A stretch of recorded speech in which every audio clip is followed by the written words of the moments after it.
오늘 우리가 함께 볼 하나님의 말씀은 요한계시록 19장 7절부터 10절까지 말씀입니다. 요한계시록 19장 7절부터 10절 제가 봉독합니다. 우리가 즐거워하고 크게 기뻐하며 그에게 영광을 돌리세.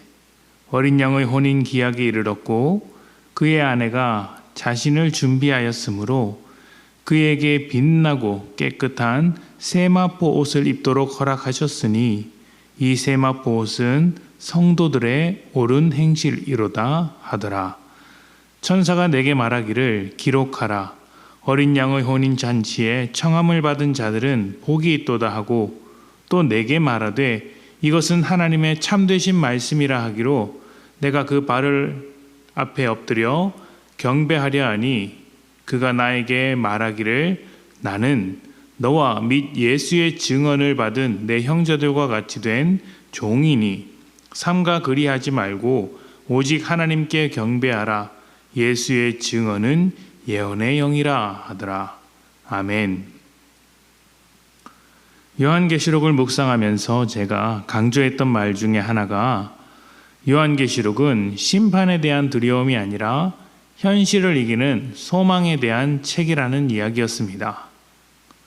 하나님을 반역한 사탄이 자신의 나라를 세우기 위해 자신만의 시스템을 작동시켰습니다. 그 시스템은 시스템 안에 있는 사람들에게는 탐욕을 부추겨 다양한 우상을 추구하게 만들고 그 우상으로 만족하는 삶을 얻게 해 주었습니다. 반면 시스템 밖에 있는 사람들에게는 고난과 핍박을 주기도 하고 거짓과 유혹으로 시스템 안에 들어올 수 있도록 열어주기도 했습니다. 그러나 사탄의 시스템은 겉으로는 좋아 보이지만 본질적으로는 죄와 사망의 길로 들어가게 됩니다.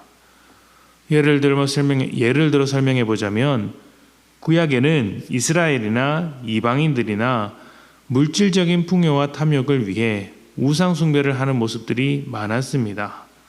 그런데 우상 숭배는 언제나 자기 파멸을 가져왔습니다. 자식을 바치기도 하고 자기 몸을 상하게 하는 일도 많았습니다. 현대 사회도 마찬가지죠.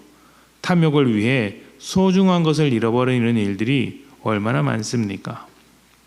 생명 되신 하나님을 대적하는 사탄의 시스템은 결국 망하는 길로 들어갈 수밖에 없습니다.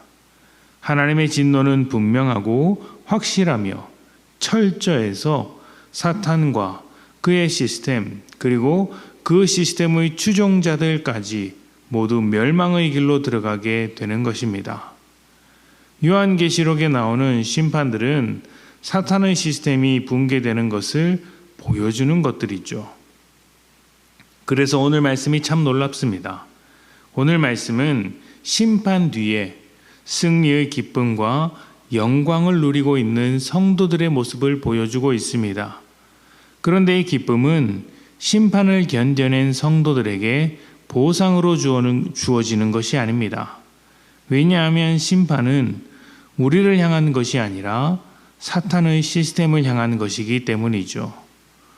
우리가 얻을 영광은 심판을 견뎌서 얻는 것이 아니라 심판이 곧 영광입니다.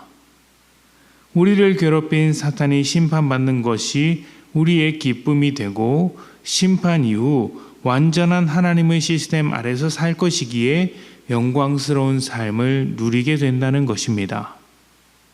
이런 삶을 성경은 혼인잔치와 같다고 합니다. 당시 유대 사회에서 혼인잔치는 사람들이 누릴 수 있는 가장 큰 잔치이자 축제였습니다. 어린 양 예수와 성도들이 혼인잔치를 벌이는 것은 더 이상 방해할 것 없는 온전한 연합을 이루는 그런 관계가 된다는 뜻이죠. 그 관계 안에서 하나님의 시스템이 주는 놀라운 사랑을 풍성하게 누리는 삶이 우리 앞에 놓여 있습니다. 이 놀라운 사랑을 어떻게 준비해야 할까요? 8절에서 이렇게 말합니다. 신부가 깨끗한 옷을 입고 준비하듯이 성도들 역시 옳은 행실을 통해 거룩한 옷을 입으라. 옳은 행실은 도덕적인 삶을 말하는 것이 아닙니다. 사탄의 시스템으로 가득한 세상에서 하나님의 시스템으로 하나님의 뜻대로 살라는 것이죠. 이것이 마지막 때를 준비하는 성도들의 모습입니다. 우리는 마지막 때 하나님 나라에서 축제와 같은 예배의 삶을 살아갈 것입니다. 예배는 하나님의 일하심을 기뻐하는 우리가 감사하며 찬양을 드리는 것 아닙니까?